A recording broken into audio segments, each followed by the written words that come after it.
Yeah, you guys should have been matching. That I know. So I saw you get out of your car. I was like, that's exactly what I screamed had. like, Podcast. Flipping Genius podcast. Flipping Genius. All right, welcome back to the Letter Soapbox.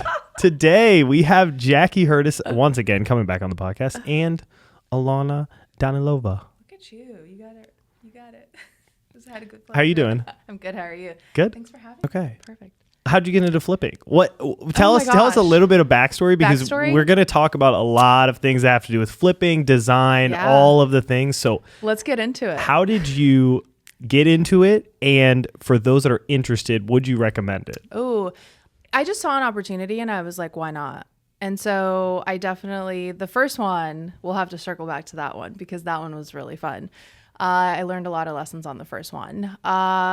There's so many tips, and I think it's such a huge conversation, the people that do want to get into it, because I think you see shows and they're like, oh, this is so, it's fun and it's so easy and it's such a quick turnaround, and it's like the complete opposite. But there's definitely a market for it here in Nashville. And I did say, I know we talked about this, I did say it was like a toxic relationship. You think you're done and then you think, okay, I think I have one more left in me. This is the one.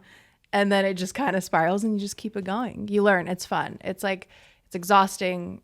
It's draining, but you learn so much. You meet great people, and then it just keeps you going. Yeah. Instead of like the raw flipping, if you're also talking about like home renovation, so like let's say you're living in the house renovating, do you see similar toxic relationship energy? Oh, for sure. It's like, for sure. Yeah. It's like we just want to remodel a bathroom, but it's actually turns into a lot more. Yeah, but then it takes like, I mean, I've lived through several like home renovations, and I didn't have a kitchen one time for 3 months because it's like, I know, like, well, what do you do?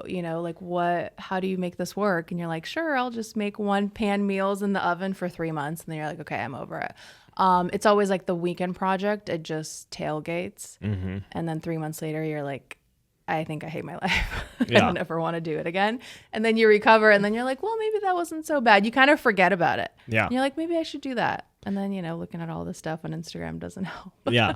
Well, I thought what would be the best way to kind of lay out the whole flip is to just go through like a timeline and kind of go through the different sections of what it looks like. Yeah. To start, obviously, you have to find the property. Correct. Which is usually the hardest part, I think. I think with what we do, though, once you get into it, there's wholesalers, there's off-market, there's Facebook, there's a lot of different connections. Once you're in it, you meet people and it just kind of flows. Like people start reaching out to you like, hey, I know this person's doing that, or hey, I'm going to have this, property come up. So I think once you're in it, especially with what we do, you just see so much of it. And then obviously the first things first, when I do see a property, first is location. Location sells, we all know that.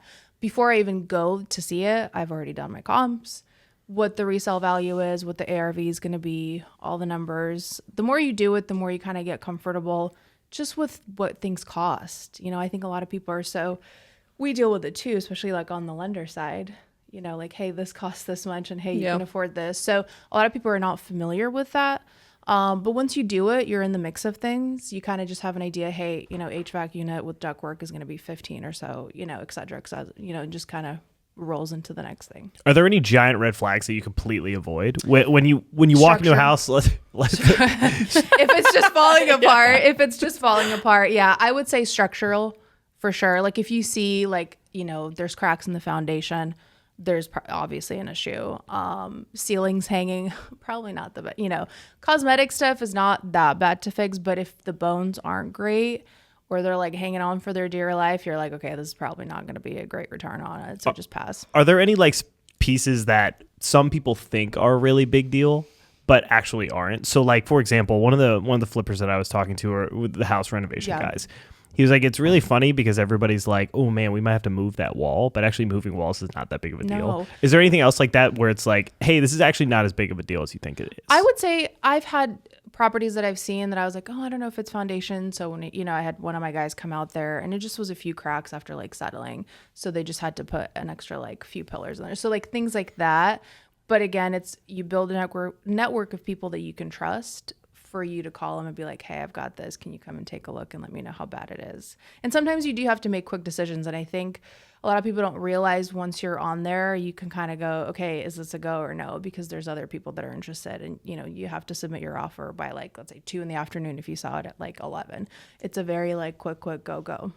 Are there any like specific areas you've been looking specifically for flips, or that you've found have like really good return? You know what? I've seen a few in East. I haven't done one in East. There's one that I was going to do in East and that fell through.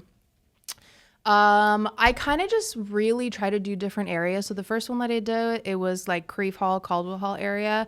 The second one was in Cookville, which is totally right next to wall. I know. And then, but I was like, why not? Like it was a great price point, and I was like, I could hold on to it and then, you know, rent it out and go from there. And then this one, it just was such a great, interesting location that was booming. It's between West Charlotte and Midtown. And so I was like, why not? You know, like there's so many different areas in Nashville, especially that are growing, that I think it's worth a shot to kind of just trial and error different ones. It's just the trial and error that's really hard. Yeah. How many have you done total? 3. Okay. 3 here. Yeah. And like your first one, I'm curious because you're like, oh, I have my HVAC person now. Like starting, you didn't have those people. No, I didn't. So your first one, it seems terrifying. It was terrifying. But, I will say this, just so people know, please vet your contractors, because my first one ended up in a lawsuit. And unfortunately, it happens all the time. It's like vetting a boyfriend. Yes. Because going back to that toxic ex, yes. You have to vet your contractors and you meet certain people. But I will say one of the upsides and a blessing from what I've learned doing that one is you do meet great people. You do meet people that you could call and say, hey, I'm doing this. Roughly how much is that going to cost? And obviously they can't give you an exact number until they see it, but you at least have a ballpark, because when you do the bids, you know, with the banks, with the loans, you kind of have to submit that right off the bat and say, hey, I need this for et cetera of work that I'm going to do. Mm-hmm. Now, JK, I don't know if you've run into this, but I have had clients who want to purchase a house and remodel it. Yes. Not as like a direct flip, but they're like, hey, we want to change a couple things. And there is a type of loan called a home style renovation loan. Have you done any of those, or have you? Full disclosure, I talk people out of them because at my old company, like I just didn't want to take the time to sit down and like dive into those. Like they're their own animal. There's right? so much work that goes into I'm it. assuming that you've done. I have, yeah. So a home style renovation loan, for those that don't know, it's a regular conventional loan. What they will do is typically you can go up to 95% loan to value on like a purchase. So if you're buying something for $1 million, you can go up to $950. That's probably a bad analogy, but what a home style does is that they will lend based on the future value of the house rather than what it's worth right now. So you have to get a contractor. You have to have one already set up when you go to buy the house, and you submit the plans and say, this is what we're going to do. And an appraiser will value the house based on what you're planning on doing with the house, and they will lend the money based on those plans. The rates are a little bit higher, but for people that qualify for it and want to do the extra legwork, it's definitely more work than a normal transaction. But for those that want to do it, you absolutely can do it. It's called a home style renovation loan. And we have a whole renovations department now who we basically just hand it off to them, and that's their baby. That's all they're doing. Yep.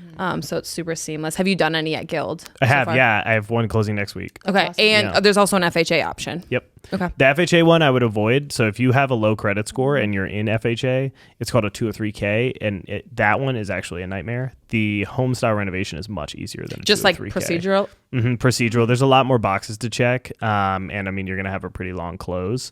Like you're probably talking 45 days to close on something like that, and you know, people that are in FHA, they more than likely have a little bit lower credit score, so you're going to see a lot of guidelines. But if you have a good credit score and you really want to do something like renovate the house, you know, and it can't be like small renovations. It can't be like, hey, we want to remodel a bathroom. It has to be like, hey, we're putting $75,000, $100,000 into this house. We're adding a suite or whatever to put towards it. But difference in rate, like conventional versus home style. I would say it's probably about 1/4 to 0.5% higher. So if rates are at 6.8, you're going to be seeing them at like 7.25 to 7.3, something like that. So not terrible, and better than a short-term construction loan for sure. One also too, a lot of people don't realize that there's so much, you know, on the back end. You have to count your holding costs, you know, and then from a sale perspective, you're going to have closing costs, agent fees, a lot of people don't realize that, like, once they, though, it's just like the flipping and the construction side, and it's like, oh, those like back fees.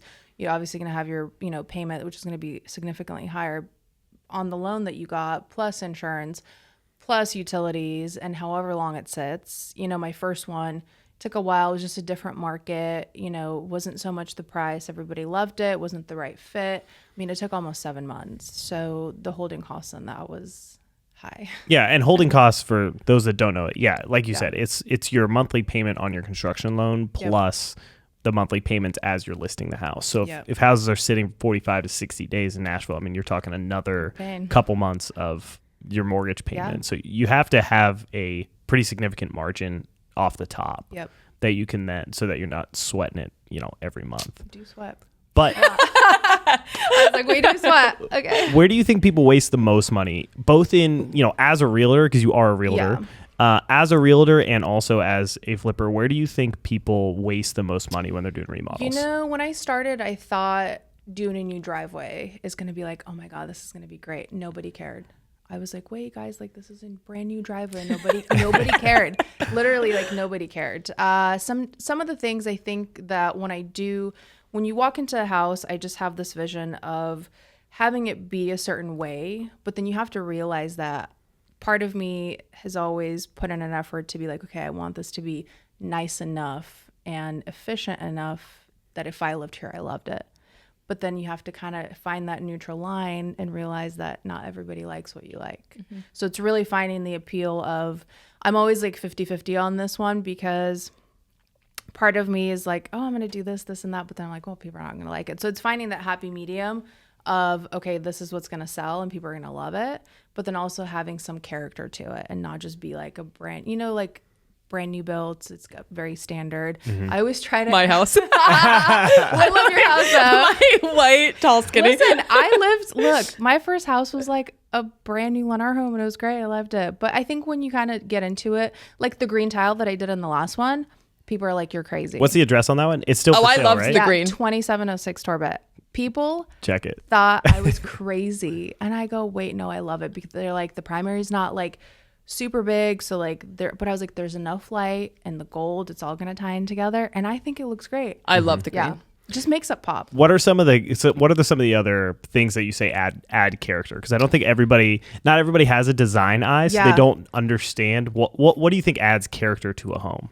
For me, it's the finishes. I spend money on flooring, kitchen, and bathrooms. All the little things. Like, I love a good brass. I love a good gold finish. I love a good quartz. The first one that I actually did quartz everywhere, like in the bathrooms. And it's not typical, even like for new builds, to do that. But I was like, it's the little things that really just, you know, emphasize the space. When you walk in, you kind of have that like wow factor. Yeah, it's like when you walk into like a really nice restaurant and it's a white tablecloth restaurant, but you sit down and you're like, this is a plywood table. You're like, we know that this is a plywood table. You just kind of know you're getting gypped as soon as you walk in. Well, and I also like, for people that, you know, whether they want to do flips or they want to reno their own houses, you also want to do a good job with the big ticketed items. You know, you don't want to come in and just like slap some lipstick, so to say, and then call it a day. Like roofing, HVAC, you know, plumbing, if there's issues, handle that up front, because at the end of the day, it's still going to come back and haunt you. So you're going to have to fix it. Yeah. And you might as well just do it right off the bat and get it out of the way. Yeah. As far as design, are there any trends that you have thought about infusing in, or anything, or like anything that you're seeing that people, that buyers specifically like? Oh. Maybe not how you're designing it, but that buyers are like, hey, we definitely want this, but it might be like a little bit like, what? I haven't gone that. I do like that built out bar that we did. You know, people again thought they were crazy, and you saw the backsplash, and people were like, "Oh, you know, I don't know." But people love it. The feedback has been really great. I would say the kitchen, I think, is where kind of majority of the people, like, they hang out in the kitchen. So the kitchen's kind of the eye focus of everything. But specifically, I haven't gotten like a huge ton of negative, which I guess that's great. It's a great thing. She knows what she's doing.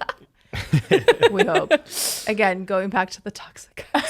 I did not know that was how this got titled, but I love that. Well, because I texted him that. Yeah, I was like, this is what if I were to compare that to, this is what I would compare it to. Yeah, that's why we started with the red flags and all of that. I mean, it's basically just somebody like a should bad read the outline, I guess.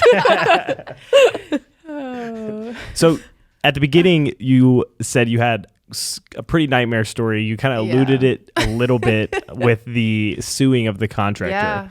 Can you kind of tell us a little bit about what happened and maybe some lessons you learned that have helped you on the other ones? Yeah. So, I mean, aside from, again, like vetting your contractors, so well, it's not really funny, but the factor of the story is he was actually a referral. So I thought, oh my God, like I could totally trust this guy. And long story short, he was supposed to start a job, paid a certain amount because in the state of Tennessee, there's a certain amount that contractor can't take. And don't quote, it's like 33% of the job in itself.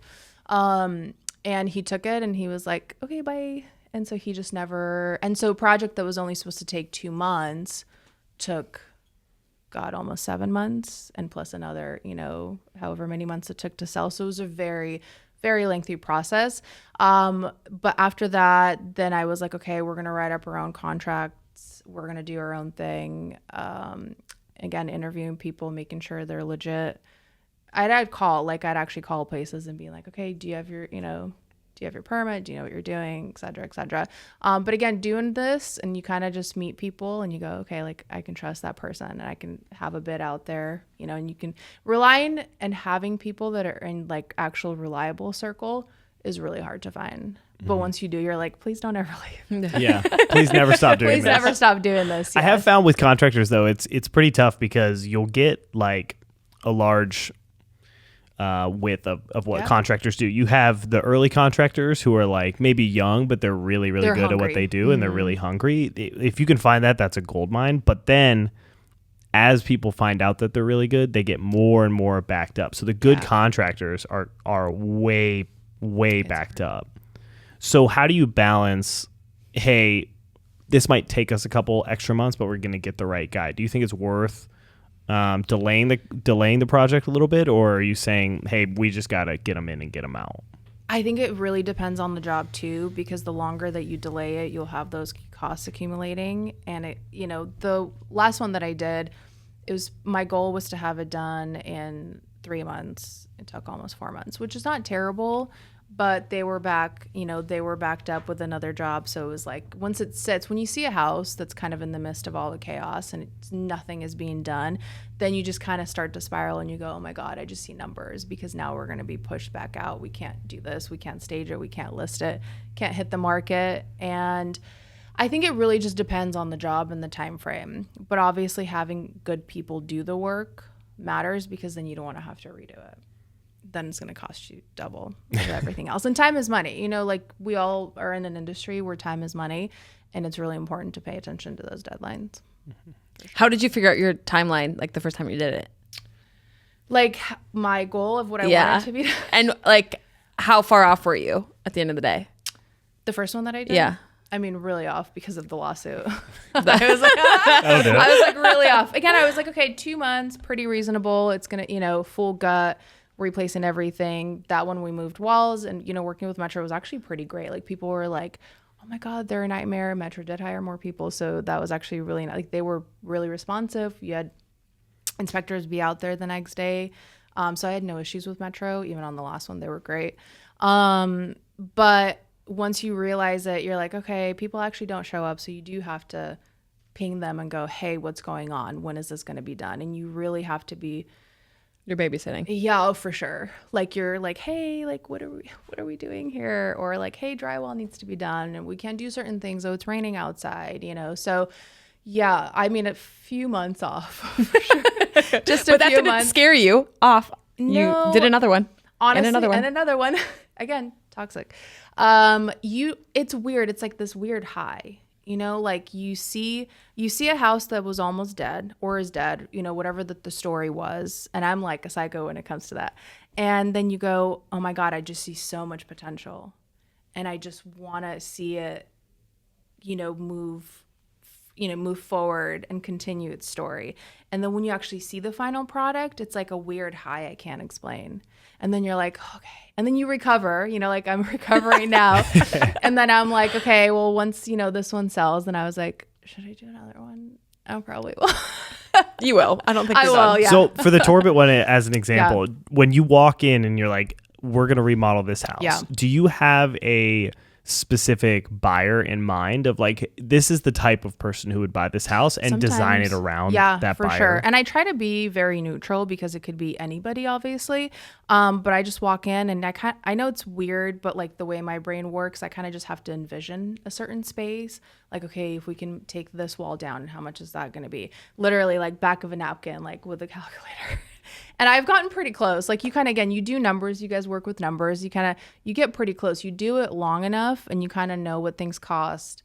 And then you go, okay, this is what I want. And then you just start selecting the finishes and then you kind of just ping pong back and forth and you bring it to life. What are some of your favorite places to go find finishes? Like, are we talking, because for somebody who's never done it before, they're like, oh shit, do I just start at Home Depot? Or like, where are the best places you find those things? I am very big on, you could still make it look nice and still have it be affordable. There's obviously, things that I'll spend money on, again, like bathrooms, quartz, things like that. But floor and decor, man, people sleep on floor and decor. But I found a lot of cool stuff there.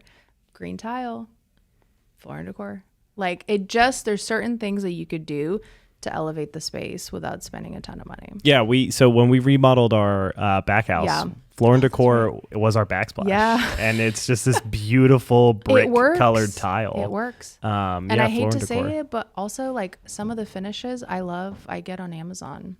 Really? Amazon. Ooh. Yeah. Oh, yeah. I have a full cart of things that I just let stock in there. But they're not super popular and you probably won't see them at like, Home Depot and Lowe's because I think those are the first two that people go to. Mm-hmm. But Amazon, like you can, like I'll be in bed, like, looking things up and you're like, oh, that's cool for the next one. Or, oh, you got, and then it just all kind of, I really love when a space just kind of ties in together. It has a good flow. The colors go together, people could throw whatever they need and make it their own, but still kind of have those little touches to make it different. So shout out Floor and Decor, Amazon. Seriously. Amazon, yeah. Are there any other like maybe local places in Nashville or other places you can think of where you're like, hey, this is an absolute gold mine for somebody who wants to renovate their own house. Maybe if they're not doing a whole remodel. Restoration hardware outlet. Some of the vanities, but like they're vanities, guys. People sleep on it. It's not always, but like if you are bored and you pop in there, they have vanities for like a couple $100. They look nice and it's marble. So I know. Well, it's a gold mine. Somebody who's completely out of the renovation game, right? Like, how long were you in real estate before you decided like, yeah, I could do a flip? And the one that you did at your house, was that your first renovation? No. That was my second one. Okay. And like, what makes you always think like, yeah, I'm capable of doing this? Because I'm like looking at so many. I think it's 3 years for me here in Nashville in real estate. As of today? As of today. Really? Happy anniversary. Yeah, it's my anniversary. But I did it for just a year in Seattle. But I've had homes before that are like renovated and lived in. That's why I was like, it's a nightmare to do it. But again, you kind of have... It's just like a step by step, and sometimes you have to adjust, but it's definitely a process of when you do it a few times, you kind of know what to expect. And you also have to like, I personally, like I hate to say it, but something that could go wrong probably will, especially when you open up walls, 100%. You just don't know what to expect. So in my budget, I always try to leave at least like a 10% leeway of like, this is for the whoopsies that, you just never know. Mm-hmm. Like on the last one, I was like, I knew for sure that I'm going to have to replace the HVAC unit, but once we like started opening up walls, they're like the ductwork needs to be redone. So I was like, perfect. Glad that came in handy. And then like like electrical stuff, I was like, I really wanted to add recessed lighting, rewire some things, and then there goes another like couple of grand. But it's nice to have that in the back pocket. Mm-hmm. Yeah, I mean, like when I did mine, it was so we had a like 900 square foot garage in our backyard. It's a one bedroom, or it was like a one car garage, but then was like basically a wood shop in the back. This is the Airbnb now? Yes. Okay.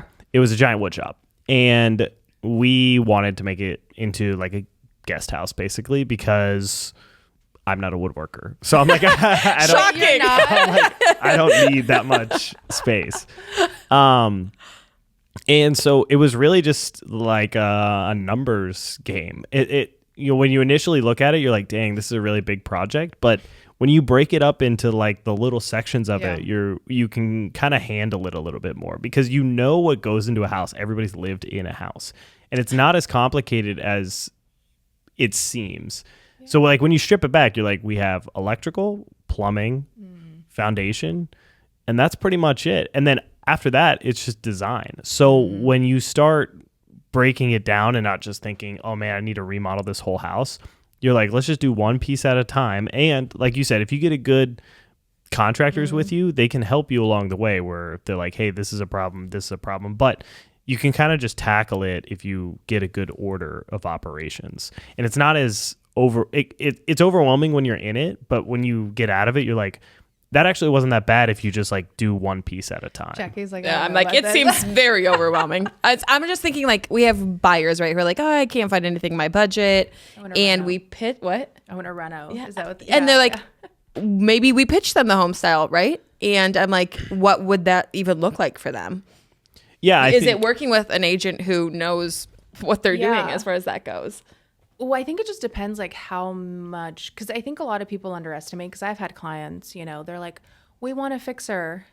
I'm like, oh, do you? Because both of you guys work full time and you've got a small kid. Like you're in the thick of it, especially with the major renovations, you're going to be really living on plywood and no kitchen for a while. So I think it just depends how extensive and how quickly, because again, I think people, if you're not familiar with it and if you've never done anything, it does take time. And again, then you have to go, okay, well, am I going to hire people to do it? Yeah. Or am I going to DIY it myself?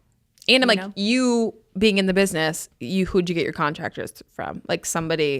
Well, my first contractor I had to fire. So it was a very similar story. It was not a lawsuit, but it was. Was it a referral? It was a referral. And yeah, it's what the hard thing is that it's impossible. Like you can try to vet them. You can get referrals from people, but they might surprise you. There are cases where like, you know, you're just doing a shitty job or, you know, in this guy's case, unfortunately, he underbid the project extremely low. Like how low? Like he was off by like 50 grand. Oh shit. And so he bid it. So we were going off of his bid and then he continued to ask us for more money. And I'm like, we're going off of your bid, dude. And he's like, well, I'm already negative. I'm like, that's not my problem though. Correct.